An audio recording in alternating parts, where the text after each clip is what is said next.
Yo, what's going on, guys? Crispy Flakes here. So before we get going on today's video, serious question. I'm really trying to get a good gauge for where the NBA fan bases are leaning right now. So if you think that a team from the Eastern Conference is going to win the NBA championship, have that be the Boston Celtics or the Miami Heat, leave a like on this video.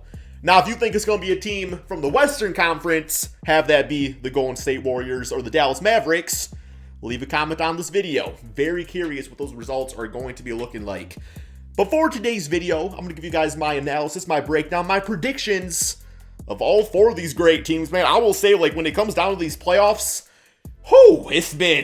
it's not been easy. It's not been easy to really predict who was going to have the most success. I would say this year, out of most, it's been that year of just like, wow, so many of these teams can win it for so many different reasons, and it's really going to be all about, who's hot and who's not at the right time. And also having, not LeBron James and Kevin Durant, in the playoffs right now either. That probably helps, the whole, like, what's going to happen type of thing. But all right, man, we put that bitch-ass basketball down. Let me pull up a chair. It's going to be, a pretty chill video. Got my phone set up, with a few different stats to share with you guys. And all that good stuff. And yeah, if you guys have any hot takes about these conference finals, let me know in the comment section below. Like, I love reading, your guys' stuff just because I learned so much just from different perspectives of different fan bases, around this great world, man. Alrighty, so let's start with the Eastern Conference matchup. The Miami Heat and the Boston Celtics. Surface level, where are we at with these teams?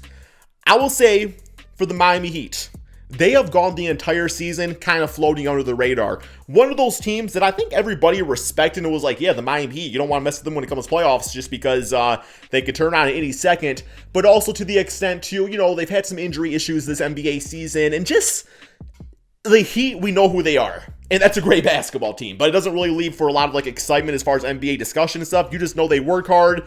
And that's that, right, man? And you got the Boston Celtics. Celtics, to start the season, was looking like one of the worst teams in the NBA. Then they were able to really finish things off strong in the regular season and look like the best team in the NBA. They made that switch just like that, and they've carried that momentum into the playoffs, being amazing, when it comes to the defensive side of things. Getting stuff out of Jason Tatum and Jaylen Brown as you would expect from your star-studded duo right there, right? So, yeah, it's been a lot of fun, man. It's been a lot of fun, and I'm so excited for whatever one of these teams ends up with the Eastern Conference Finals championship and goes on to the NBA Finals.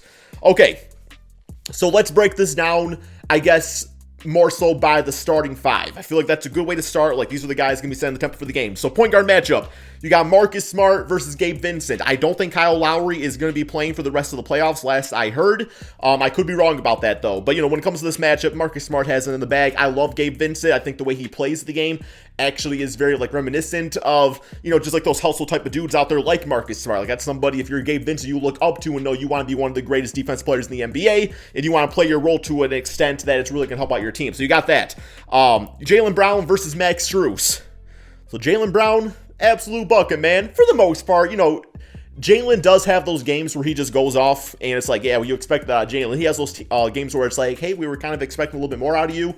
But I do expect him to be locked in for the entire conference finals and have some really great games. Now, Max Strus is actually one of the big-time X factors of this team. So, yeah, in their closeout game, Max Strus, I think he had like 16 points, 5 rebounds, 5 assists. I think it was something like that. And he's kind of taken on the role of like the bubble version of Duncan Robinson. Like, Duncan Robinson was an undrafted player that just started shooting the lights off, and it's just like, wow, how do we write this game plan, this defensive game plan, when it was focused on, Jimmy Butler and Tyler Hero, but now all of a sudden you got to incorporate this dude into it too, and that's how Max Strus is kind of playing. So while he might not be the most household name, he's definitely not somebody you want to sleep on, especially if you are a Celtics fan and, just writing up the defensive scheme for this conference finals. And then you got Jason Tatum versus Jimmy Butler. It's going to be good, man. So, that is going to be a battle. Now, I don't really know defensive matchup-wise if they are going to put Jimmy Butler on Jason Tatum. They might actually put him on... I guess I could probably see Jimmy Butler probably optimally going on Jason Tatum. And then maybe PJ Tucker, you probably put on Jaylen Brown and then Max Strus. I don't know, man. there's some different ways you can kind of operate with there. It kind of depends how this team kind of operates their lineup. Because then for the forwards, I know that Robert Williams has been like dealing with injury stuff again. So I would assume if it ain't broke, don't fix it. Like, I would still keep Grant Williams and Al Horford, as the starting 4 and 5 in the series. And actually, the reason I like that is, for one, Grant Williams is playing some of, if not the best basketball ball of his career. Like, he is shooting threes. They are leaving him open, and the opportunity's there. So you got that. But also, Al Horford, another guy that's hit that fountain of youth, and this dude was like chilling in OKC for a bit, for like a year, and then it's like, hey, all of a sudden he's this big difference maker on the Boston Celtics yet again. So by having both those guys out there, it is going to keep a guy like Bam Adebayo having to focus more on the perimeter and kind of leaving the lane open for Jaylen Brown, Marcus Smart, and Jason Tatum to penetrate over to. So I think just having that spacing is going to be very, very vital, because this Heat team, they can shoot the lights off too, man. So, we talked about Gabe, Max Strus, Jimmy Butler, who is, damn, man. Jimmy Butler, talk about literally putting a team on your back. Like, you can see it in Jimmy Butler's eyes. He wants it this season. Like, he does. It's not even just so much he wants it. He needs it. He needs it, man. And then you got PJ Tucker, who, PJ Tucker offensively not going to give you too much outside of a few corner threes, some hustle plays, maybe grab an offensive rebound every now and then. And then you got Bam Adebayo. So the way that Bam Adebayo is going to be utilized, especially defensively, big difference based off of Al Horford, Grant Williams in the game, as opposed to like Al Horford at the 4th, Robert Williams at the 5. So I don't really know how they're going to operate that yet. But for the starting 5, I would say the Celtics have it in the bag for that. But then you got the bench unit. And once again, depends if Grant Williams is coming off the bench or not. But having Tyler Hero, who was the 6th man of the year, like that by itself gives the Miami Heat one of the best benches in the NBA. So, yeah, overall, offensive rating. The Heat, 5th in the NBA. This is for the playoffs. Celtics, 8th. So, Heat a little bit better offensively.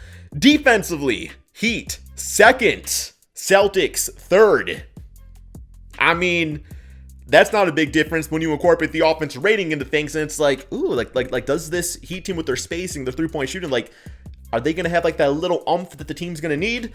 And then for the pacing, which I actually think pacing is very important to playoff basketball. I think if you control the tempo of the game, that can make all the difference, right? So this is actually a big difference right here. Pacing-wise, Celtics 7th in the NBA, Miami Heat 12th. So the Heat are definitely a slower half-court type of team out there, which makes a lot of sense. They got a lot of players running off screens and things like that. And really, Jimmy Butler just himself is kind of a slower basketball player, where he does really pick his spots in his moments and how he runs the offense.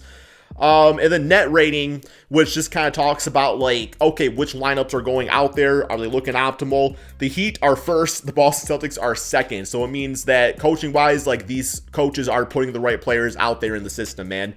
As far as this series goes, I'm going to say, I've been rocking with the Boston Celtics the entire playoffs, man. I'm going to say Celtics in 7. If the Heat win, I will not be greatly surprised. But I got Celtics in 7 with Jaylen Brown as your Eastern Conference Finals MVP, man. Assuming it's based just off the conference finals and not the overall playoffs, because then you give the Tatum. But I think Jaylen Brown's going to go off in the series, man. I really do. I think that Jimmy and Jason's going to go at it, and there's just not going to be like a lot of players that are going to be able to like stop Jaylen Brown and stuff. So that's just my prediction right there. Now we're going to go over to the Western Conference, which is the Golden State Warriors and the Dallas Mavericks. So the Warriors, to start the season, I actually had the Warriors winning the NBA championship. That was my first initial prediction. I did not stick with it. And then the Dallas Mavericks, I will take the L on that one. I have disrespected this team since the trade deadline. I thought trading away Kristaps Porzingis for Davis Bertans and Spencer Dinwiddie was not the right move. And I eat my words, man. Like, Dinwiddie been killing it, right? Like, he was such a huge, important piece in that Phoenix Suns series. Just being that, 6-man off their bench and just giving them that extra additional push that sometimes Luka's other teammates don't always give him, right? So, yeah, for the lineups here, you got Curry, you got Clay, Wiggins, Dre, Kevon Looney. Kevon, grabbing them 22 rebounds out there. I mean, if you're going to be Kevon Looney in the starting lineup on this Warriors team, you got to at least be grabbing some boards. So, shout out to him on that. And then for the Mavericks, you got Luka, Brunson, Bullocks, Dorian Finney-Smith, and Dwight Powell. And we all know how that team kind of operates as far as it's Luka. Jalen's done a really good job. I think he's been dropping like 22.7 assists in the playoffs as far as being that like solidified number 2. And then everybody else, these specialty players. And then for the bench unit, you got Poole and Dinwiddie for the big 2 bench players on both of these teams. And while I think Jordan can give you consistently more buckets, Dinwiddie is obviously, having one of those Dinwiddie moments at the perfect time in these NBA playoffs, man. So, yeah, matchup-wise, starting five-wise, I mean, I think it's easy to say that this one should not be a player-to-player comparison. It's more about the system, where the Warriors are all about, moving the basketball, where the Dallas Mavericks, it's Luka putting the team on his back, and if you are on the court, you better be playing your role absolutely perfectly, man. And that's kind of how this series is going to be running. But once again, for the offensive rating, the Warriors are, I believe, what's my phone say, 6, and the Dallas Mavericks are 4th. Not a big, huge difference right there. Defensive rating, you got the Mavericks with 6th. The Mavericks at 7th. The Warriors at 6th. Once again, very damn close. For the pace, this is where it gets interesting. The Warriors 4th in the playoffs in pacing, and the Mavericks 14th. So, is Luka going to be able to keep up, with this Warriors team that likes to run it? We know that Luka's defense isn't really the greatest, but at the same time, too, if the Mavericks can really slow things down and get those optimal shots, that's really going to just mess with the flow of the Warriors offense. When it comes down to this series here, I mean, I know I've been hating on the Dallas Mavericks. I feel bad about it. I am a firm believer in you got to show me before I give you the props, and the Warriors have shown me before. I think the Warriors are built better for this moment, and I have the Warriors winning it. I'm going to say in 7 games again, man. I think just looking at the analytics, we can see how close these teams are. So I think when it's that close, you have to go beyond something that's just analytics and basketball, and experience is huge, man. It's huge. So I do have the Warriors being the Dallas Mavericks in 7-game series. I was leaning towards 6, but I was like, man, the way Luka's been playing, dropping, what is he, like 35, 7, and 7 or something like that? I mean, he's finding a way, man. He's finding a way. So, and then for my Western Conference Magic Johnson Finals MVP award, I'm going to give it to Steph Curry. I think Steph Curry's going off, man.